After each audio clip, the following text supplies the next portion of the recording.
All right, everybody, back by popular demand. It's back, our fantasy bet show. So for those that didn't watch last year, basically every ranking summit, myself, Dustin, Mike get in a room, and we argue pretty much over everybody. And it turns into put your money where your mouth is. That's the only way to truly prove if you're really backing a guy. So Dustin and I, we argue quite a bit, as you might surmise. So last year we did it. Let me just get this out the way. Sorry to do this to you, but I got to do a little bragging since a lot of you guys out there think I'm the village idiot. I actually beat Dustin, but not only did I beat him, I swept him last year. Won every single bet.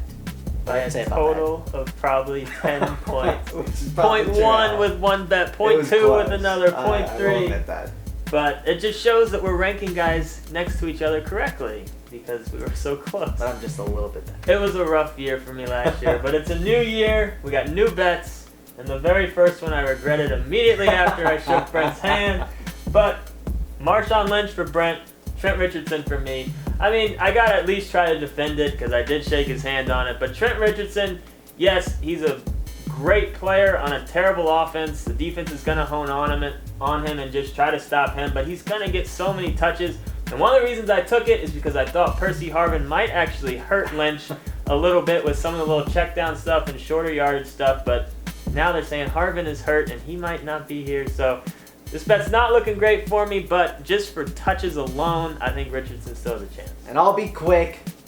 I think Russell Wilson's the X factor here. The fact that he can run the ball, defense have to worry so much about him. I think it opens up lanes for Lynch. I think Lynch is a very safe bet to get a ton of yards and fall in the end zone a bunch of times. All right, our next bet is Steven Jackson, who I'm taking, versus Matt Forte, who's Dustin is taking. And here's my thing on Steven Jackson. You know, he's been fairly consistent the last couple of years, over 1,000 yards rushing, over 300 yards receiving. The problem was he just wasn't getting into the end zone. That's because he was on St. Louis, and he's got a lot better high-powered offense there in Atlanta. And the thing that I really love, Michael Turner got double-digit touchdowns the last 5 years. If Michael Turner fell into the end zone 10 times 5 years in a row, I can only imagine Steven Jackson will get double-digit touchdowns and big yardage total again for Atlanta. And with these bets, it's a 0.75 PPR league, and what we do is you have to play at least 10 games, and it's your average for all the games you play. So I will admit, I might actually lose this bet because one of the reasons I was you're higher already saying on you might Forte, lose too. Hedging your bets. I was early. higher on Forte because Steven Jackson, I think he's going to get hurt. But depending on when he gets hurt, depending on how many games he plays, he might still meet the 10-game minimum for the bets. But he's 30 years old, 2 years older than Forte. He's missed 2 games in 4 seasons, by the way. 5 straight years of 300 or more touches. Eventually, eventually he's going to slow down. I want the younger guy with a little bit more tread on his tires. Less tread. No, he has more tread. If you have less tread, it's because it's worn off. He has more tread.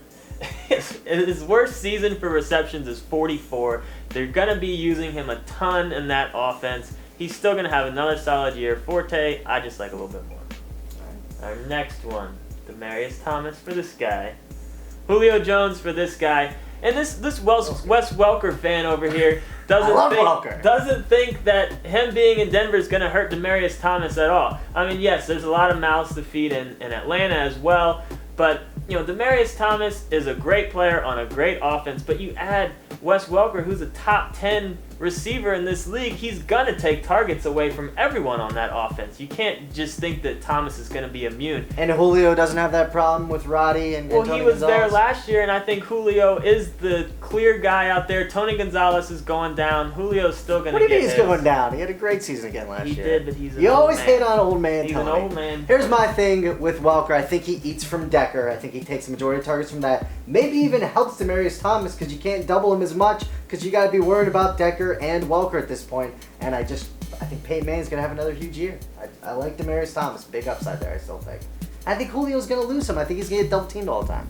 You don't think Demaryius Thomas is going to get double teamed? Not as much as Julio Jones. Well, we'll see. All right, next on the list, that's why we're doing bets. Next on the list, we got Reggie Bush versus Bradshaw. Dustin's got Bradshaw, I got Bush. Here's the thing, the Lions throw the ball 1,000,000 times a game. And I think if Calvin Johnson's not open, they're going to be checking down to Reggie Bush. In this 0.75 PPR format, I can see Reggie having a ton of catches, between 75, 80 catches, something like that. How's that silly? I think he's going to get a lot of catches, a lot of touches. I think he's going to split out. 75. Ray Rice is close to that. I don't see why he couldn't do that. That's ridiculous. I mean, here's the thing. Bradshaw's on an offense where we And know it's he's going to be the man for them. They brought him over to be their kind of workhorse. He's going to get a ton of touches. You know, with Reggie Bush, you still have LaShore out there. You still have Joique Bell, who had 52 catches last year. That's why. Don't draft Reggie Bush because of Reggie Bush is still going to be the man, but there's enough talent out there where they might limit his touches to try to keep Reggie Bush healthy. You can't deny that he is a little bit injury prone. Slightly. And for where you're having to draft Reggie Bush... No. Don't give where you got to draft him. It is Bush versus Bradshaw. And I'm taking Bradshaw. It's not return on investment. And I'm taking Bradshaw. And I'm taking Bush. Our next one, Chris Ivy for this guy, Mendenhall for me. You know, I don't love Mendenhall, but he did have some good years. He had some good years with the Steelers. I know it's been a couple, but Arizona's offense with Carson Palmer there, I mean, there's still going to be, you know, some issues. It doesn't solve all the problems just getting Carson Palmer, but it's nice having a quarterback, which they did not have last year.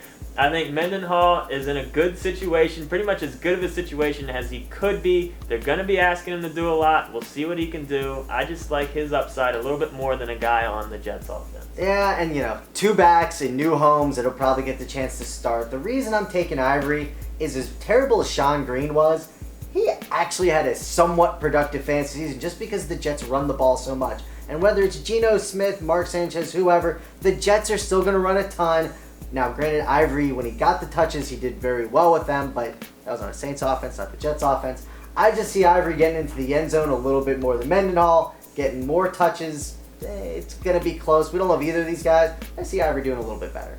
Plus, Mendenhall sucked on the Steelers. Pissed me off. He had some good years. Our last one we're going to talk about is Le'Veon Bell. Love this guy. Love him. Steeler. Versus Lamar Miller, who I am really high on this year. I love the way that this guy runs.